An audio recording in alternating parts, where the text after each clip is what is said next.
There is a particular kind of quiet that belongs to the hours between midnight and dawn, not the early quiet of evening, when the day is still releasing its hold, still settling, still finishing, and not the quiet of the deepest night, when everything has gone fully still, and even the animals are sleeping.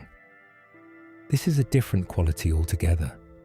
The quiet of the small hours, the space when the night has been going on long enough that it feels permanent, when the darkness seems to have always been there and the morning feels very far away. This is a peaceful story from the ancient scriptures, set aside for the quiet hours of night. Let it carry you gently toward rest. The story happens in exactly these hours, in the small hours of the night, in a room where the lamps were burning low. A voice spoke, and a boy woke up, and something that would shape the whole rest of his life began. The place was Shiloh. Shiloh was a town in the hill country of Ephraim, in the central part of the land of Israel. One of those hill country towns set among the limestone ridges and valleys of the Judean and Samaritan highlands. It was not a large place, not a great city, but it held something that made it the center of the Israelite community's religious life in this period: the tabernacle. The tabernacle, the portable dwelling that Moses had built in the wilderness, according to the pattern shown on the mountain, the structure of boards and curtains and coverings that had traveled with the people through the wilderness and across the Jordan. The tabernacle had come to rest at Shiloh after the settlement of the land. Not forever, not permanently, but for this chapter of the story, Shiloh was where the covenant chest rested, where the priests served, where the people came to offer their sacrifices and prayers. The tabernacle at Shiloh was the center of the sacred life of all 12 tribes during the period of the Judges. It was the place where people came at the appointed times, at Passover, at Pentecost, at tabernacles, traveling from their various tribal territories to the central shrine. It was the place where the priests of the line of Aaron maintained the daily ministry. The lamps, the incense, the bread of the presence, the sacrifices of the morning and evening. In its structure and its furnishings, the tabernacle at Shiloh was the same as the tabernacle Moses had built in the wilderness. The Ark of the Covenant was there, in the inner room. The golden lampstand burned in the holy place. The incense altar stood before the veil. The fabric of the courts and the coverings had aged through the years of wilderness travel and the years at Shiloh, but the structure remained. And the priests who served there were the sons of Eli.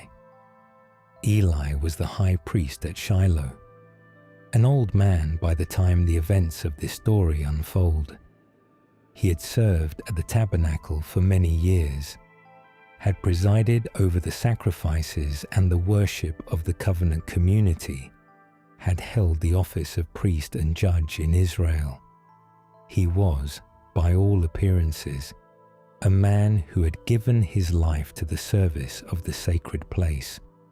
He had 2 sons, Hophni and Phinehas, who also served as priests at Shiloh. The ancient account in the chapters before our story is not kind about these 2. It describes them as worthless men who did not know the Lord, who used their position as priests to take more than their portion of the offerings, who treated the sacred work carelessly, who gave no honor to the work they were doing. The ancient account says that their sin was very great because they treated the offerings of the Lord with contempt. Eli knew about this. He had heard the reports of what his sons were doing. He had spoken to them about it, but he had not stopped them. He had not removed them from their position. He had corrected them with words and done nothing more, and the behavior had continued. The ancient text is honest about this failure. Eli honored his sons more than he honored God. A word came to him, and this would have consequences that would fall on his household. This is the shadow that lies behind the night of our story. The period of the judges was ending. Something new was coming. The transition from the loose confederation of tribes led by occasional judges to the more organized governance that would eventually become the kingdom. But the transition had not yet arrived. The people were living in the land, managing their affairs tribe by tribe, coming to Shiloh at the appointed times, and the tabernacle was the center of what held them together. And in the tabernacle, serving the old priest Eli, was a boy named Samuel. Samuel's story had begun before his birth, with a woman named Hannah, who'd been childless for many years and had prayed with deep desperation at the tabernacle at Shiloh, asking for a son. She had made a vow. If God gave her a son, she would give him back. The child would be devoted to the Lord all his days, set apart for sacred service from his very beginning. The son was given, and when he was old enough to be weaned, when he had passed through the first years of early childhood, Hannah brought him to Shiloh and left him there, in the keeping of Eli the priest. She had made a vow, and she kept it.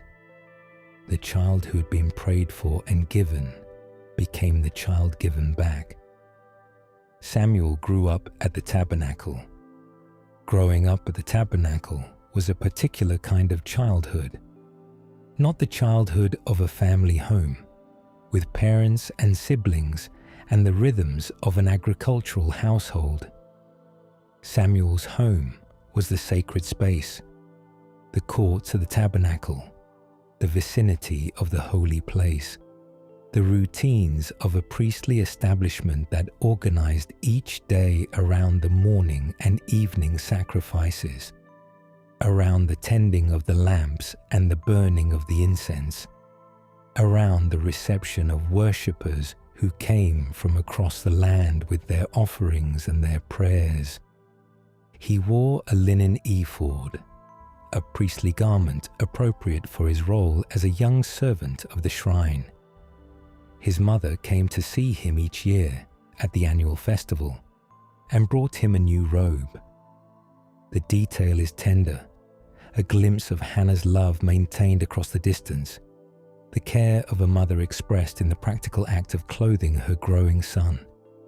Each year a new robe, because he had grown. Each year the visit, and then the leaving again. Eli, the old priest, had become something like a father figure to Samuel. Not his father. Samuel knew his father was Elkanah, still alive in Ramah. But in the daily reality of the tabernacle, it was Eli who watched over him, who guided his service, who slept in his own place nearby while Samuel slept in the tabernacle. The ancient account tells us, simply and with quiet weight, that in those days the word of the Lord was rare. Rare, not absent. The story about to unfold is itself evidence that the word had not ceased entirely, but rare. The particular kind of encounter that the ancient text called a vision, the direct communication of divine purpose or message to a human person. This was not happening often in the period of the Judges and its conclusion. This is offered not as a judgment on the people, but as a description of the spiritual landscape of the era. There are seasons in the long story of God's relationship with the human community, when the communication is frequent and urgent and full of specific direction. And there are seasons when it is quieter, when what has been given must be lived with and practiced and passed on, when the living out of the covenant is the primary work rather than the receiving of new revelation. The era of the judges had been such a season. The last great prophetic voice, Moses, who had spoken with God face to face, had been gone for generations. The word had been rare. And on this particular night, in the tabernacle at Shiloh, the rarity was about to be interrupted. The ancient account describes the scene with one of its most evocative details. The lamp of God had not yet gone out. This is the specific reference to the golden lampstand in the holy place. The 7-branched menorah that burned olive oil, that was tended by the priests, that was to burn always as a sign of the continuing presence in the holy place. The lamp was replenished and tended each morning and evening. In the small hours of the night, the oil of the evening's tending had not yet been exhausted. The lamp still burned. This detail places the story in the hours just before dawn, the time when the previous night's oil was running low, but had not yet failed. The deepest part of the night, the hour when the darkness is most complete, when the lamp's light is most necessary, when the morning is still entirely theoretical and the darkness is still entirely real. In this hour, in the holy place where the lamp still burned, Samuel was lying down. The arrangement of the tabernacle complex at Shiloh would have included spaces for those who served there to sleep. The ancient text says that Samuel was lying down within the temple of the Lord, where the ark of God was, a phrase that suggests his sleeping place was within the sacred precinct, close to the holy place, near enough to the presence indicated by the ark to hear whatever was to be spoken. Eli was lying down in his own place. Old eyes, the text says, had begun to grow dim. He was not the man he had been. His eyesight was failing, as the eyesight of the old often does, and the dimming of his eyes is a detail the ancient account returns to. Physical diminishment that mirrors, perhaps, something of the spiritual dimming that his failure to discipline his sons had brought on his household. 2 people sleeping in the vicinity of the sacred space. An old priest, his eyes grown dim. A young boy, in the simplicity of his childhood service. The lamp still burning. And then a voice spoke, "Samuel." The ancient account is spare in its description of what this sounded like or where it seemed to come from. Simply, the Lord called Samuel. Not, he dreamed a dream. Not a vision appeared to him. Not an angel stood beside him. Just, the Lord called Samuel, in the way that any person might call another, by name. Samuel. And Samuel woke up, and he did what any child who wakes and hears something does. He went to the person he knew was nearby, the person who had watched over him in this place, the person whose voice this might reasonably have been. He went to Eli. "Here I am," he said, in the ancient words of ready presence. "You called me." Eli looked at him, blinking in the dim light of whatever lamp was near his sleeping place. He had not called. He told Samuel so. "I did not call. Go back and lie down." And Samuel went back and lay down. There is something very simple and very human about this first exchange. A boy, woken from sleep by what he is sure is a voice calling his name, going to the one person in his world who would be most likely to have called, getting a puzzled dismissal, going back to bed. Samuel had grown up in the tabernacle. He had worn the priestly linen. He had served at the sacred place since he was old enough to be left there. But he had not yet experienced what the ancient account calls knowing the Lord. The direct personal encounter with the divine that formed the basis of prophetic experience. The word of the Lord had not yet been revealed to him. He did not know what the voice was. He only knew it had said his name. And then, again. The Lord called again, "Samuel." And Samuel arose and went to Eli a second time. "Here I am," he said. "You called me." Eli, again, had not called. He told Samuel, "I did not call, my son. Go back and lie down. My son." The affectionate address, the patience of the old priest with the boy who kept coming. He had not been called, but he did not scold Samuel, did not express impatience, did not send him away with irritation. Just, "I did not call. Go back." The ancient account notes something important at this point. Samuel did not yet know the Lord. The word of the Lord had not yet been revealed to him.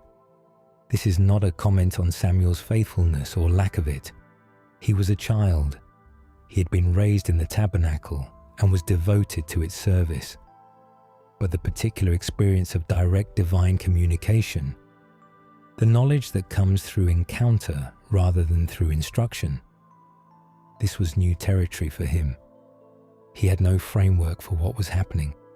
He only knew that something had said his name twice and that Eli had not said it. He went back and lay down. The Lord called Samuel a third time, and Samuel arose and went to Eli a third time. "Here I am. You called me." 3 times.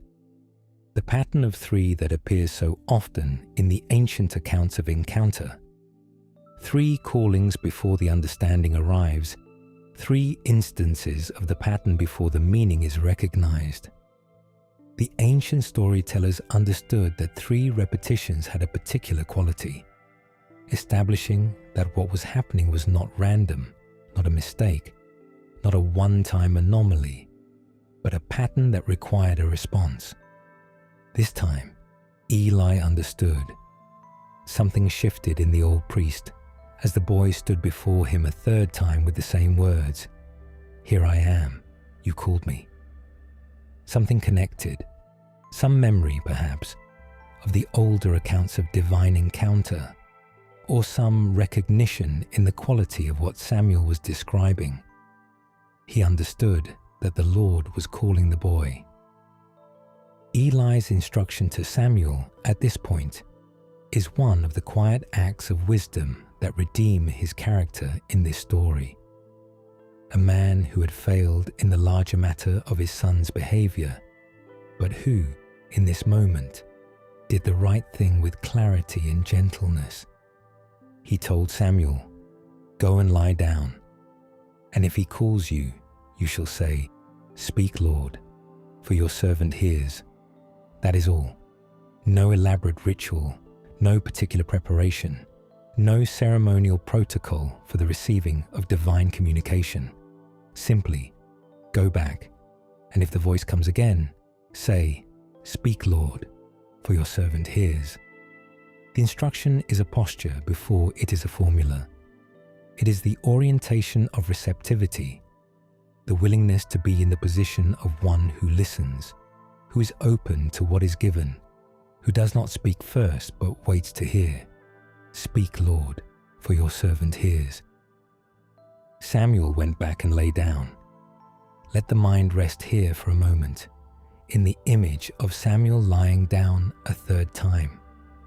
He knew now, or at least suspected, what Eli had not told him directly, but had made clear by his instruction. The voice was not Eli's voice. The calling was not coming from the old priest in his nearby sleeping place. It was coming from somewhere else, something else, something that Eli recognized and that Samuel did not yet have a name for in his own experience. He lay down. The lamp still burned in the holy place nearby. The darkness of the small hours lay over Shiloh and over the tabernacle courts and over the room where a boy waited. having been told what to say if the voice came again. "Speak, Lord, for your servant hears." The word servant in the ancient Hebrew carries the meaning of one who serves in the full sense, not merely one who performs tasks, but one who belongs to the household, who is fully committed to the one served, who has no private agenda that competes with the agenda of the one they serve. A servant hears and responds. A servant does not set conditions for what they are willing to receive. Samuel, lying in the dark, was preparing himself, consciously or not, for the posture of a lifetime. Listening is his own discipline, not passive. Truly listening is one of the more active things a person can do. It requires the suspension of one's own speaking, one's own planning, one's own internal commentary. It requires turning the attention outward and holding it there, without the mind slipping back into its habitual preoccupations. Eli's instruction was simple, but it was complete. If the voice comes, say this. Do not try to manage the encounter. Do not try to direct it. Simply announce your openness and receive what is given. Speak, Lord, for your servant hears. This is a posture that belongs to many people in the ancient scriptures, in different forms and different contexts. Moses at the burning bush, hiding his face and waiting to be told what to do. Joshua at the figure with the drawn sword, falling down and asking what his Lord said to his servant. Ruth saying to Naomi, "All that you say to me I will do." Hannah at the tabernacle, pouring out her heart in the silence of desperate prayer. The posture of receptivity, of coming to the encounter without a predetermined agenda, is the posture that makes the encounter possible. Samuel lay in the dark and waited, and then the Lord came and stood and called, as at the other times, "Samuel, Samuel." The ancient account does this quietly. The Lord came and stood, not a distant voice from an unspecified direction, but a presence, a standing there, in the room where the boy was lying, calling his name with the same quality that it had been called 3 times before. And Samuel answered, as he had been taught, "Speak, for your servant hears." He said, "Speak, for your servant hears." In his answer, he did not say, "Lord." Perhaps the word was too large for the boy in the dark to say with full confidence. Or perhaps the ancient text is noting something about the moment before the full recognition has settled. He said, "Speak, for your servant hears." The posture was right. The readiness was there. And what came in response to that readiness was what Samuel would carry for the rest of his life. A word came to him. The ancient account describes what the word contained, and it was difficult. It was a word about Eli's household, about the consequences that were coming for the family of the old priest, because of the behavior of his sons and because of Eli's failure to restrain them. The word was heavy with judgment. It was not the word a boy would have chosen to receive on his first night of divine communication. It was not a gentle or encouraging message. It was the kind of word that prophets would spend their lives carrying. The hard word, the honest word, the word that sees clearly what is happening and names the consequences. We will not press the details of this word tonight. This is a bedtime story, and the weight of the word given to Samuel on that night belongs to a more wakeful telling. What matters for this quiet hour is not the content of the word, which was for Eli, and for the household of Eli, and for a particular moment in the long history of Israel, but the fact of the giving and the receiving. The boy in the dark, having said "Speak," received what was spoken. And then the night went on. Samuel lay until morning. When morning came, Samuel opened the doors of the house of the Lord. This was his daily task, one of the duties of a young temple servant, the morning opening that began the day's work in the sacred space. He rose with the light, as those who serve in such places rise with the light, and he went to do what each morning required of him. But Samuel was afraid to tell Eli the vision. This is a human and honest response to having received something difficult. He had been given a word about the old priest himself, a word of judgment on the household of the man who had raised him in the tabernacle, the man who had sent him back to bed with the instruction that had made it possible to receive the word at all. How do you tell someone that? He did not tell. He opened the doors and did his work and carried the word in silence. Eli called to him, "Samuel, my son." And Samuel answered, "Here I am." Eli asked him what the Lord had said. He asked directly, "What was it that he told you? Do not hide it from me. May God do so to you and more also, if you hide anything from me of all that he told you." There is a gentleness in the way Eli framed this, and also an urgency. He knew what he was asking. He knew, perhaps, that what had been said in the night might not be easy to hear. He asked anyway. He asked the boy not to hide it, and Samuel told him everything. He did not hide it. The ancient account does not elaborate on what this conversation looked like, whether Samuel hesitated, or whether the words came steadily, whether Eli's face changed as he heard, whether there was silence afterward. It simply says, Samuel told him everything and hid nothing from him. Eli's response is one of the most quietly dignified moments in the early chapters of Samuel. He said, "It is the Lord. Let him do what seems good to him." That is all. No argument, no denial, no attempt to explain away what had been received, no plea for reconsideration, no bargaining. Simply, "It is the Lord. Let him do what seems good to him." The old man heard the word of his own judgment, the word that named his failure and named the consequences, and responded with acceptance. Not the acceptance of indifference, not the resignation of a man who has simply given up, but the acceptance of one who recognizes the justice of what has been said, who does not dispute the one who has spoken it, who receives the word in the posture of one before whom the Lord has made a determination. It is the Lord. Let him do what seems good to him. Let the mind rest for a moment in the landscape of Shiloh, in the quiet of the hill country. The town sat in a valley surrounded by the ridges of the central highlands, the kind of sheltered position that ancient communities often chose for their settlements. The hills offering some protection from the wind and the rain, the valley below providing the flat land for fields and the access to water that made daily life possible.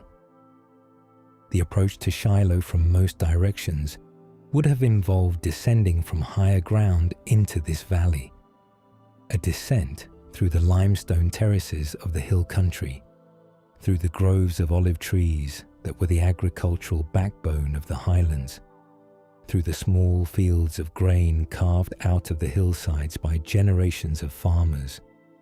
In the valley, the tabernacle complex, not magnificent in the way of later temples, not Solomon's temple of stone and cedar, but present and ordered and purposeful. The white linen curtains of the courtyard, the leather coverings of the inner structure, the smoke of the morning sacrifice rising from the outer altar, the smell of incense drifting through the curtains from the holy place within, The town of Shiloh grew up around the tabernacle in the way that towns have always grown around sacred centers. The priests and Levites who served there needed places to live. The pilgrims who came at the appointed festivals needed accommodations and food and the other practical provisions of travelers. The commerce and community that surrounds any significant gathering place would have accumulated around the shrine over the years of its residence at Shiloh. Samuel grew up in this world, the world of the shrine and the town around it, the world of pilgrims arriving and departing, of sacrifices offered and prayers prayed, of the old priest Eli presiding over the daily and seasonal rhythms of the covenant community's worship. It was not a simple world. The ancient account in the chapters before our story describes the dysfunction of Eli's sons, the failure of the priestly household, the sense that something was wrong at the center of the community's sacred life. But Samuel grew up in it faithfully, tending the lamps and opening the doors and wearing his linen ephod and receiving the annual new robe his mother brought. He was there when the word came. The ancient account, in noting that the word of the Lord was rare in those days, is describing something that people who live in a particular era rarely see clearly about themselves. Every generation experiences its own spiritual landscape as simply the landscape, not as exceptional or exceptional in its absence, but as how things are. The people of the Judges period, in whose latter days Samuel was born and grew up, did not know they were living through a season of spiritual sparseness by comparison with what had come before or what would come after. They simply lived in the ordinary religious reality of their time. The tabernacle at Shiloh, the festivals, the sacrifices, the priests, and a relative silence from the kind of direct divine communication that had characterized the wilderness generation. The rarity was real, the vision was not frequent, and the people had learned to live without it, the way people learn to live without things that have always been scarce in their experience. Into this rarity, Samuel's calling arrived as something new, or rather, as something old returning. The tradition of the prophet, the one who received and spoke the word of the Lord, was not new in Israel. Moses had been this.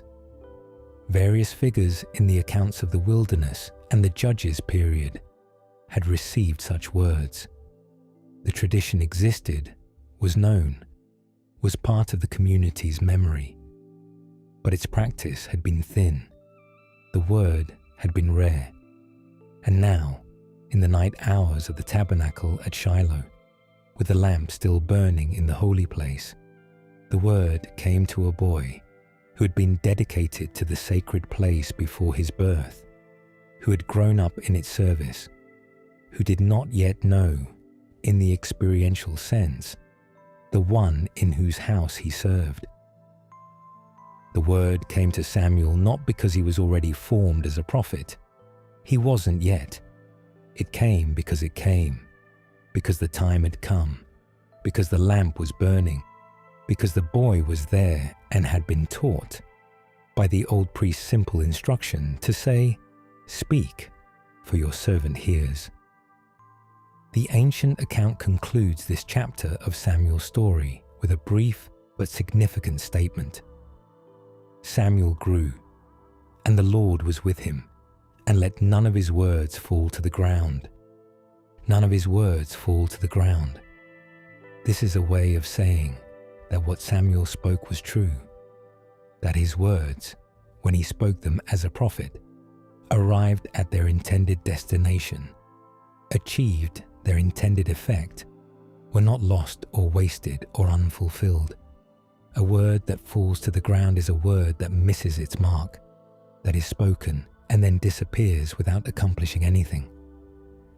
Samuel's words did not do this, And all Israel from Dan to Beersheba, from the northern end of the land to the southern, from one boundary to the other, knew that Samuel was established as a prophet of the Lord, from Dan to Beersheba. This phrase appears several times in the ancient accounts as a way of saying all of Israel, every part of it, from the farthest north to the farthest south. The whole community knew. The boy who had grown up in the tabernacle at Shiloh, who had woken 3 times in the night to go to the old priest, who had lain back down and said, "Speak, for your servant hears." This boy became known across the whole land as a prophet of the Lord. The rest of Samuel's life, the long, full, consequential life that the ancient account spreads across 2 books, unfolded from this night. He would anoint Saul as the first king of Israel. He would later anoint David in Bethlehem, at the house of Jesse, from among the shepherd boys. He would serve as judge and prophet and priest through the transition of Israel from the loose confederation of the judges period to the kingdom. He would speak hard words to kings and gentle words to the confused. He would be the one to whom people came when they needed the word of the Lord, because the word had been given to him, and he had learned in a single night at Shiloh how to receive it. All of this began when a voice said his name in the dark. The story of Samuel's calling is, among other things, a story about learning something that does not come naturally. Hearing, truly hearing, is not instinctive. The first 3 times the voice came, Samuel did not know what it was. He had to be taught to recognize it. He had to be sent back 3 times with the wrong interpretation. This must be Eli, before the right framework was given to him. And even then, Eli had to tell him what to say. The words of response, "Speak, Lord, for your servant hears," were not words Samuel arrived at himself. They were given to him by the old priest who recognized what was happening. We learn to hear by being taught to hear, by being given language for what we are experiencing, by being sent back gently with new orientation, by receiving the posture of receptivity as a gift from someone who has come before us. This is true of the kind of spiritual hearing the story describes. It is also true, in different ways, of many other kinds of hearing. Hearing music, hearing poetry, hearing the meaning beneath the words in a conversation. All of these are learned, shaped by instruction and practice, and the patient correction of someone who already knows how. Samuel was taught by Eli. The old priest, for all his failures in other matters, did this one thing well. He recognized what was happening, and he gave the boy the words that would open the night's encounter. There is something gently worth noticing about where Eli's instruction put the initiative. He did not say, "If the Lord speaks again, tell him what you need. Tell him your questions.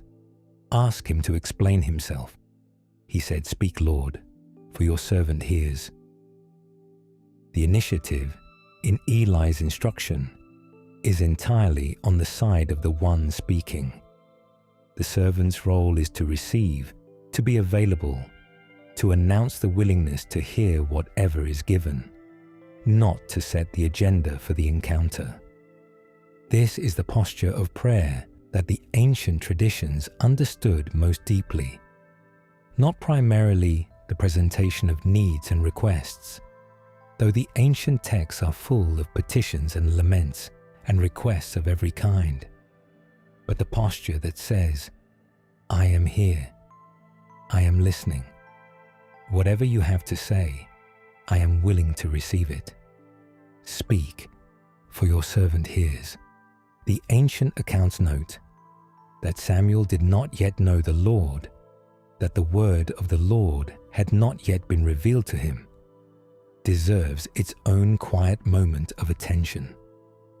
There is a difference in the ancient scriptural understanding between knowing about the Lord and knowing the Lord. The first is knowledge received through instruction, through the stories told by parents and priests, through the practices of the covenant community, through the formal education in the traditions of the faith. This kind of knowing is real and valuable. Samuel had it. He had grown up in the tabernacle, surrounded by the practices and symbols and stories of the covenant. He knew about all of it. But there is another kind of knowing, the knowing that comes through encounter, through the direct experience of what had before been only described, through the night when a voice says your name and you receive it, trembling, and something that was known as information becomes known as reality. This is the knowing that Samuel did not yet have, and this is the knowing that the night of calling gave him. The ancient account does not elaborate on what it felt like for Samuel to receive this encounter for the first time. It does not describe his interior state, his emotions, the quality of the experience from the inside. It is characteristically spare. He heard the voice, he answered. He received the word. He carried it until morning, he told Eli. But the sparse language does not mean the experience was thin. The ancient texts are often most spare about the experiences they regard as most significant, as though the enormity of an encounter exceeds what language can adequately hold, and the best response is to say what happened without trying to explain what it was like. Samuel received the word.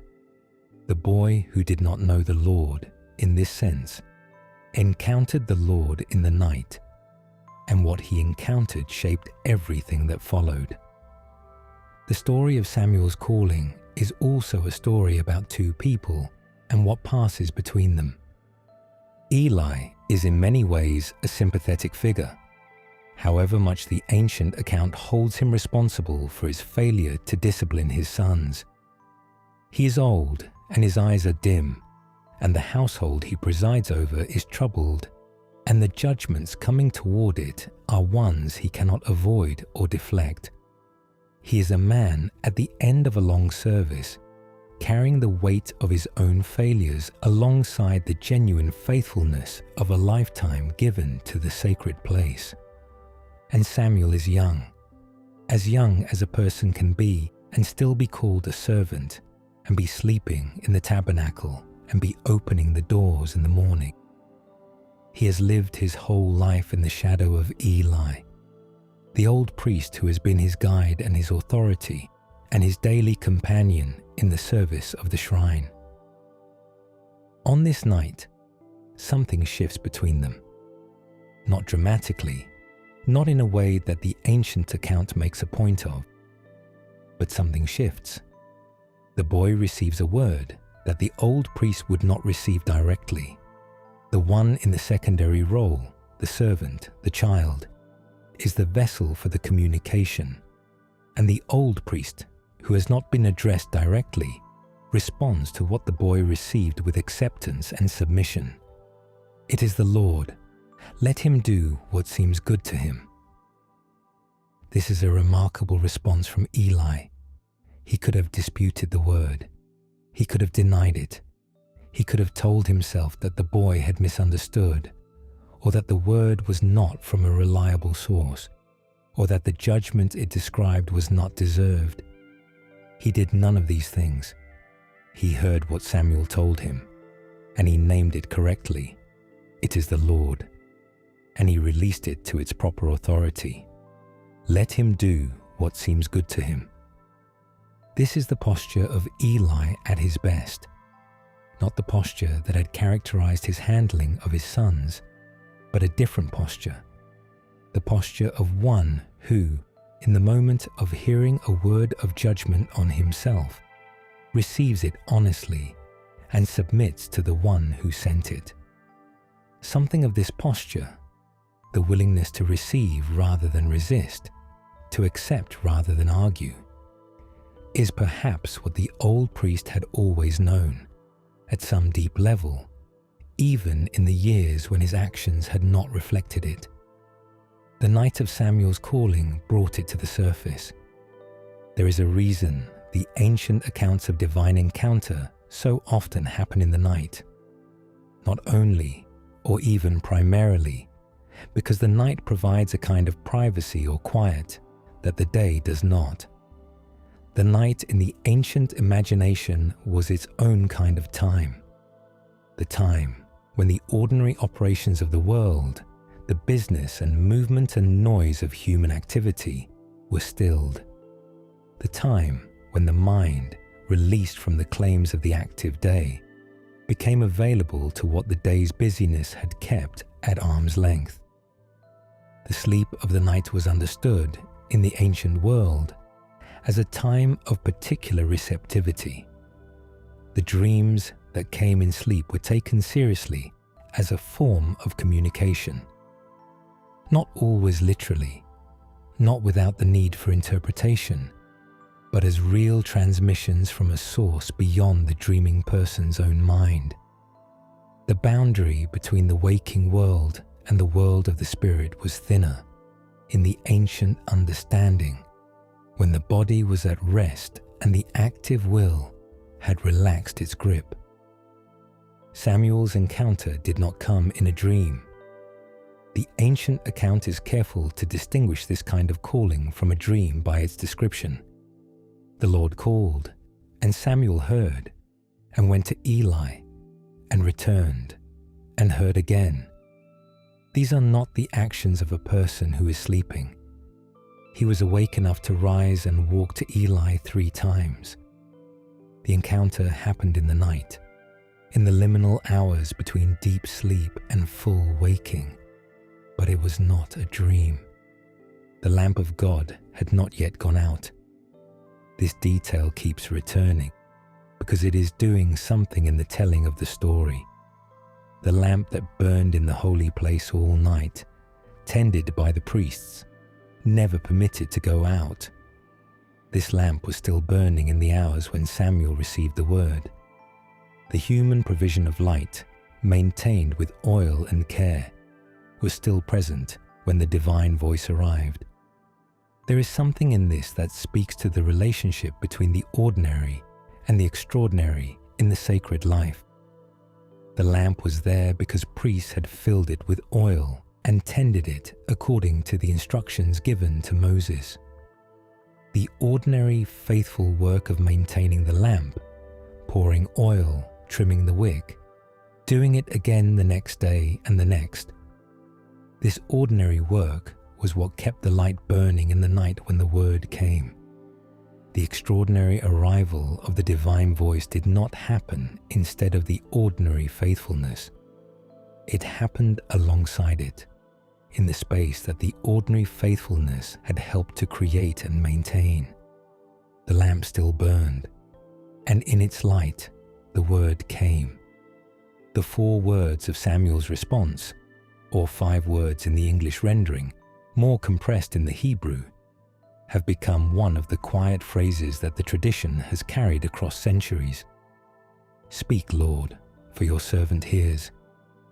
They have been used by people who found them in this story and recognized in them a form of orientation that they wanted to adopt for their own.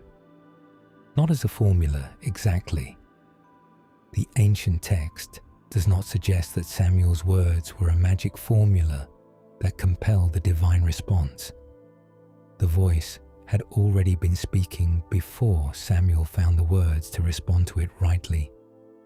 The words were not the cause of the encounter.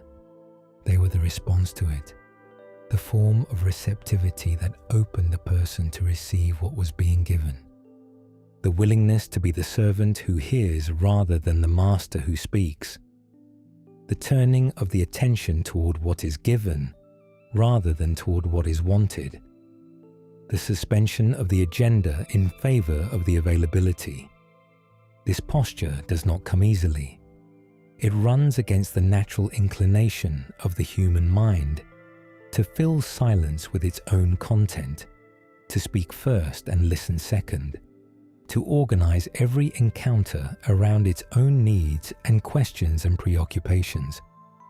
The servant's posture, "Speak, Lord, for I am listening," is learned, practiced, returned to again and again in the life of someone who wants to inhabit it genuinely, rather than merely perform it. Samuel was taught it on a single night in the tabernacle at Shiloh by an old priest who recognized what was happening. It became the orientation of his life. The prophet, who let none of his words fall to the ground, was the boy who had learned, in the dark, to say, "Your servant hears."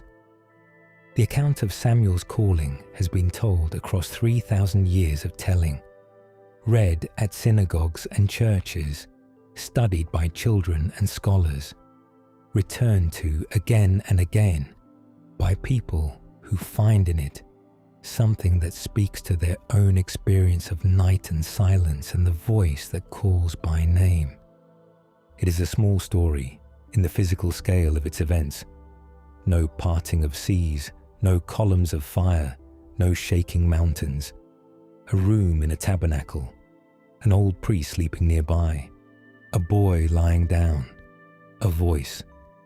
And yet, the ancient tradition understood this small story as enormously consequential, as the moment when the long prophetic tradition of Israel was renewed, when the word that had been rare began to flow again, when the one who would anoint kings and speak to the covenant community across a generation received the commission that would shape everything he did. Small in its setting, large in its meaning. The word that came to a boy in the dark remade the community's history. Stories like this one have been told at bedtime and at morning prayer, and in the quiet of contemplative practice, by people who were not trying to analyze the mechanics of divine communication. They were simply sitting with the story, letting Samuel lie down in the dark, letting the lamp burn, letting the voice come, letting the old priest send the boy back with simple instruction. "Speak, Lord, for your servant hears." They were sitting with it because the story gave them a way to hold their own experience of night and silence. The times when something stirs in the deep hours, when the mind wakes and does not know what it has woken to, when the darkness is neither frightening nor empty, but simply present. The story gave them a way to orient toward that presence, rather than away from it. "Here I am, speak, for your servant hears." Let the story settle now, the way the night settles over Shiloh in the small hours, gently, completely, without urgency. The tabernacle is quiet, the courtyard is still, the linen curtains hang without movement in the night air. The outer altar is dark, the day's sacrifice long since completed, the coals gone to ash. The basin stands where it stands, its water still. The priestly courts are empty. Inside, the lamp of God still burns. The 7-branched menorah in the holy place, its oil still feeding the small flames, the light steady and unhurried in the enclosed space of the holy place. The gold of the lampstand catching the light and returning it. The bread of the presence on its table in the lamplight. The veil hanging before the inner room. Eli asleep in his place, his dim eyes closed, his old body at rest after the long years of service. And Samuel lying down. The voice has come and been received, and the night has moved on toward morning. Samuel lies in the quiet between the last speaking and the first light. The word he has received is held within him. Large, difficult, not yet fully understood. He does not know yet all that will unfold from this night. He only knows that the voice said his name, And he said, "Speak," and something was given to him that he will carry for the rest of his life. He lies in the dark, the lamp still burning nearby, and waits for morning. The morning will come. He will open the doors of the house of the Lord, as he does every morning. He will tell Eli what he received, because Eli asked him not to hide it. He will begin the day of his new life, the life of the prophet, the one through whom the word will flow, the one to whom all Israel from Dan to Beersheba will come to know. But that is morning. That is the beginning of everything that follows. For now there is only the night, and the lamp, and the boy at rest. Let the quality of Samuel's posture rest in the imagination now, the way it rests in this story, quietly, without being pressed. Speak, Lord, for your servant hears. This is not a demanding posture. It does not require anything of the one who holds it. It only requires the willingness to be still enough to receive, to stop speaking long enough for something else to be heard, to release the grip of the day's accumulated concerns long enough for the night to be what the night can be when we let it. The lamp of God has not gone out. This is true tonight, as it was true in the tabernacle at Shiloh. The light that burns in the holy place is not dependent on the hour or the darkness or the difficulty of the day just past. It burns with the steady quality of what has been tended and maintained, what has been given and not yet exhausted. You are lying down now, as Samuel lay down. The night is deep. The morning is coming, but is not yet here. The lamp is burning. Let the breath slow now. Let the body rest where it is. Let the day release its hold, the way the night releases the day, gradually, without force, in the patient way of things that simply happen when the conditions are right. If something stirs in the quiet of these hours, some awareness, some sense of presence, some reaching toward what is beyond the ordinary, there is a posture to hold it in, not a demanding posture, not an analyzing posture. Simply this: speak, for your servant hears. The night is long and gentle. The lamp is burning. The voice that called Samuel by name in the dark is the same voice that has been speaking in the ancient stories across all the long centuries of their telling. It knows your name as it knew his. It can call in the dark, into the small hours, into the space between sleep and waking, as it called in the room near the tabernacle in Shiloh. Here I am, speak, for your servant hears. Rest now. Let the night be what it is, gentle, unhurried, full of a quality of presence that the day's busyness does not always make room for. The lamp still burns. Rest, sleep. Amen.